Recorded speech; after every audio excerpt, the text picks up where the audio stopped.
उधर रायपुर में कांग्रेस के चुनाव प्रचार अभियान को लेकर पीसीसी चीफ दीपक बैज ने कहा, पूरे प्रदेश में हम लोगों का प्रचार चल रहा है।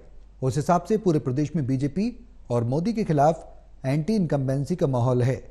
पहला और दूसरे चरण के मतदान जिस तरह से हुए उससे बेहतर रहेगा तीसरे चरण का मतदान कांग्रेस के लिए माहौल रहेगा। बीजेपी के नेताओं के बयान से यह साफ है कि बीजेपी चुनाव बुरी तरह से हार रही है। इस बार देश में हमारी सरकार बनने जा रही है।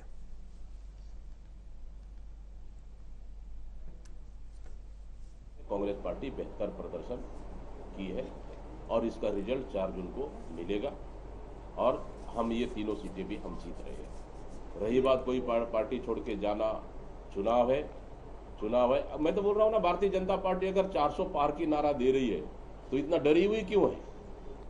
हमारे प्रत्याशी खरीदो, हमारे प्रत्याशी को डराओ, हमारे प्रत्याशी के ऊपर FIR करो, उसको बीजेपी में ला लो, लालच दे के ला लो, आखिर डरी हुई क्यों है?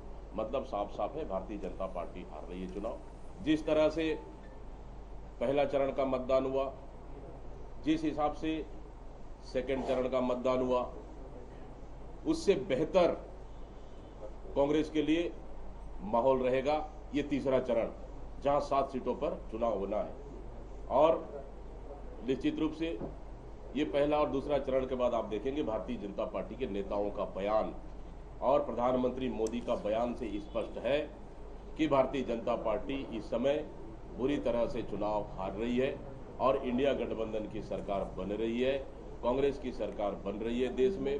और इस समय जनता ने ठान लिया है छत्तीसगढ़ में कि भारतीय जनता पार्टी को इस समय बाहर करना है और कांग्रेस को जिताना है। ये लगभग जनता के मन में ये तय हो चुका है।